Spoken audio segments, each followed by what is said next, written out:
बहू की ऐसी हालत की जिम्मेदार मैं ही हूँ। अब यही दिन देखने को बाकी रह गया था। बहू बिस्तर तोड़ रही है और 72 साल की सास इतनी गर्मी में रसोई में एक पांव पर खड़ी है। जिस उम्र में मुझे बिस्तर पर आराम करना चाहिए उस उम्र में मुझे बहू की सेवा करनी पड़ रही है। हाय रे मेरी किस्मत। शारदा जी जोर जोर से बोलती हुई खाना बना रही थीं, वह भी सिर्फ खिचड़ी। दादी इतना चिल्ला क्यों रही हैं आप? आपकी वजह से तो सरोज दीदी खाना बनाने का काम छोड़कर चली गई। आपने उन्हें इतनी बुरी तरह से डांटा जो था। आप तो हाउस हेल्पर के ऊपर ऐसे चिल्लाती हैं जैसे आपने उन्हें काम देकर एहसान किया हो। हम उन्हें सैलरी देते हैं तो बदले में वह हमारे कितने काम करते हैं। अच्छा भला आ रही थी सरोज दीदी खाना बनाने, आपको तो उनके बनाए खाने में नुक्स निकालना होता है। कल तो आपने उनके साथ कितना खराब बर्ताव किया, इसीलिए अपने आत्मसम्मान को बचाए रखने काम छोड़कर चली गई बेचारी। अब आप ही संभालो रसोई, मैं तो बाहर खा लूँगा। पापा के खाने का भी इंतज़ाम करना होगा आपको। आपको तो पता है पापा को बाहर का खाना ज़्यादा पसंद नहीं। शारदा जी के 21 वर्षीय पोते यश ने कहा, तेरी माँ का तो यह रोज़ का हो गया है। कभी कमर दर्द, कभी पीठ दर्द, कभी 2-3 दिन तक लगातार सिर दर्द लेकर बिस्तर पकड़ लेती है। मुझसे ज़्यादा बीमार तो तेरी माँ इस उम्र में ही हो गई है। अब तो पूरे 2 महीने की फुर्सत हो गई। गर्भाशय का ऑपरेशन जो करा लिया है, डॉक्टर ने पूरा बेड रेस्ट बोला है, शारदा जी बोली। शारदा जी की इकलौती बहू थी 46 वर्षीय कुसुम। कुसुम भी 2 बेटों की माँ थी, बड़ा बेटा यश और छोटा बेटा तन्मय। शारदा जी की विवाहिता बेटी मीना थी जो अपने ससुराल में व्यस्त थी। खिचड़ी खाकर शारदा जी 2 घड़ी आराम कर ही पाई थी कि बर्तन मांजने वाली बाई का फ़ोन आया। वह मौसम खराब होने के कारण शाम के काम पर नहीं आएगी। शारदा जी को बिस्तर पर लेटे लेटे ही फैला किचन सिंक पर पड़े बर्तनों का ढेर नजर आने लगा। वह फुर्ती से उठी और बर्तन मांजने लगी, तभी पड़ोसन जया आती हैं। शारदा जी ने दरवाज़ा खोला। नमस्कार मौसी जी, कुसुम की तबीयत देखने आई हूँ, जया ने कहा। अच्छा, कुसुम अपने कमरे में आराम कर रही है।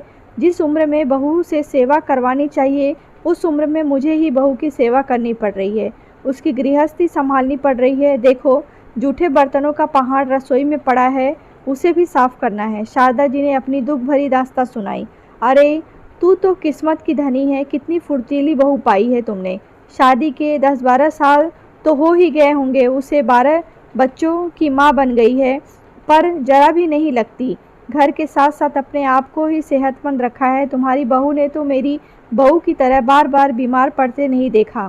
शारदा जी ने कहा, हाँ हाँ हाँ, कह तो आप सही रहे हैं, पर यह सब आपके ही कर्मों का फल है, जया बोली।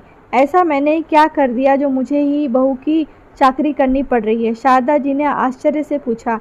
अरे मासी जी, आपको पहले ही सोचना था कि बहू बीमार हो गई तो बुढ़ापा कौन संभालेगा। आपने तो बहू को हमेशा पराया ही समझा। जब आपकी बहू कुसुम शादी करके आई थी तो एकदम तंदुरुस्त थी।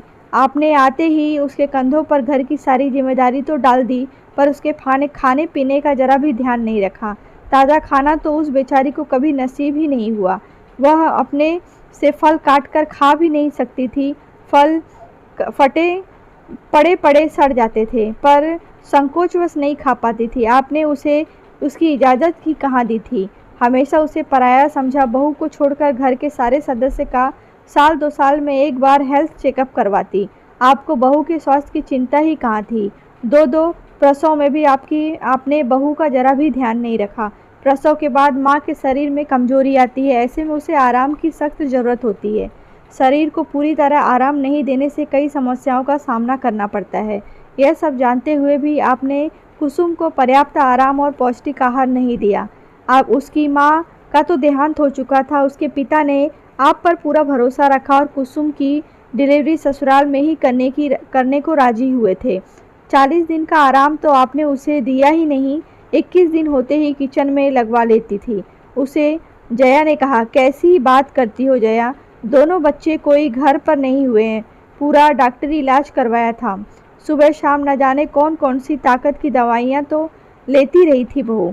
शारदा ने अपनी सफाई रखी। हाँ, मुझे अच्छे से याद है। शादी के 3 साल बाद तक उसने खुशखबरी नहीं सुनाई, तब आप इलाज करवाने पीछे लग गई थी। उसके दिन में ना जाने कितनी दवाइयाँ खाती थी बेचारी, पर आपने उसके ना मानसिक स्वास्थ्य का ध्यान रखा ना शारीरिक। अच्छे भले घर की लड़की कुपोषण एनीमिया की शिकार हो गई। जया ने सच्चाई का आईना दिखाया। शारदा जी को अपनी बहू पर किए एक एक गलत व्यवहार याद आने लगे। अरे बहू, थोड़ा पनीर और देना। यह ले बेटा, थोड़ा हलवा और ले ले। शारदा जी अपने बेटे और बेटी को बहुत मनुहार करते हुए खिलाती, यह जानते हुए कि बहू के लिए पर्याप्त बचा ही नहीं है। बहू, सब्जी में तो पनीर बचा ही नहीं है, ऐसा करो आलू डालकर खा लो।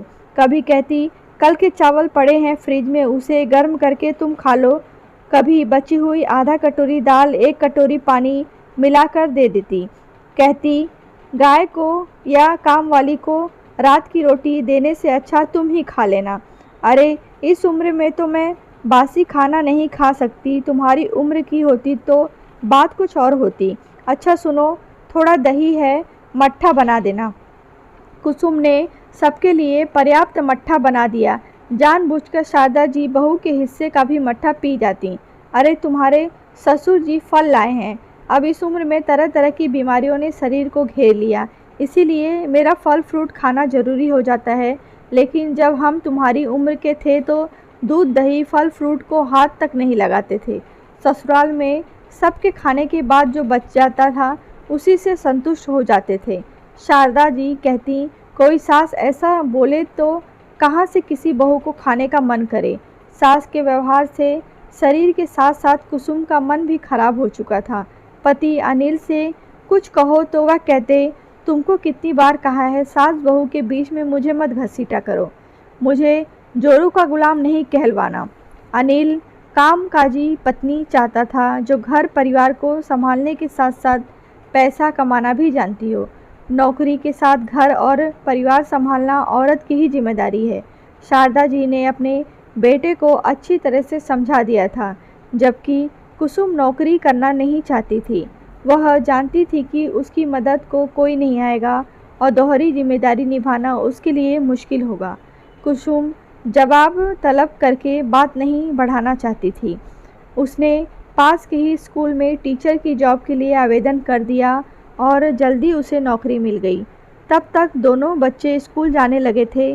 स्कूल के साथ साथ घर परिवार बच्चों की जिम्मेदारी कुसुम पर ही थी। शारदा जी की भूमिका ना के बराबर ही रहती। उस पर भी कुसुम के शरीर में पौष्टिक चीज़ें ना के बराबर ही जाती। जल्द ही कुसुम कमर दर्द, पीठ दर्द, घुटने दर्द, एनीमिया की शिकार हो गई। उसने जैसे तैसे 8 से 10 साल नौकरी की, फिर नौकरी से इस्तीफ़ा दे दिया। अरे मौसी जी, मैंने तो अपनी बहू को कह रखा है, परिवार का ध्यान रखने से पहले अपना ध्यान रखा करो। बहू की डिलीवरी के वक्त भर भर के देसी घी के मेवे से भरपूर लड्डू खिलाए उसे, ताकि कच्चा शरीर ताकत से भरपूर बन सके। अब जैसे ही बच्चे स्कूल जाते हैं मैं बहू को योगा क्लास भेज देती हूँ ताकि वह स्वस्थ रह सके, कमर दर्द पीठ दर्द से पीड़ित ना हो और उसके आने तक बाकी का काम संभाल लेती हूँ। शाम को मैं निकल लेती हूँ अपनी इवनिंग वॉक पर, तब वह रात के खाने की तैयारी करती है। अरे बहू का तन से मन से स्वस्थ रहना बहुत ज़रूरी है, तभी तो वह हमारे बुढ़ापे में सेवा कर पाएगी, वह भी खुशी खुशी। जया ने कहा, हाँ तुम सही कह रही हो जया, बहू की इस हालत की जिम्मेदार मैं ही हूँ। अगर मैंने उसका शुरुआती समय में ध्यान रखा होता तो आज बहू तुम्हारी बहू की तरह स्वस्थ रहती। शारदा जी बोली, मौसी जी अभी भी कुछ नहीं बिगड़ा। कुसुम को पर्याप्त आराम और अच्छा पौष्टिक आहार मिलेगा तो वह जल्दी ठीक हो जाएगी। ऐसे समय में उसे आपके साथ की ज़रूरत है। अच्छा खाना बनाने वाली रख लीजिए। अपने निर्देश पर कुसुम के लिए उसकी पसंद का ताज़ा पौष्टिक खाना बनवाएं। देखना तन के साथ साथ मन भी अच्छा हो जाएगा। जया ने सुझाव दिया। कुसुम की सास शारदा जी ने जया की सलाह पर अमल करना शुरू कर दिया। सास की बदलती छवि देख कुसुम के स्वास्थ्य पर सकारात्मक परिवर्तन आने लगा। दोस्तों, बहू बीमार है तो उसे जताएं कि आपको उसकी फ़िक्र है। सास को पहल करनी चाहिए क्योंकि घर भी आपका है, बहू भी आपकी है। अनुभव और समझदारी में आप उससे आगे हैं। माना कि सास बहू के रिश्ते में यह ज़रूरी नहीं कि प्यार का बदला प्यार से मिले, किंतु सास की पहल बहू के दिल में उसकी स्थायी जगह बना लेती है।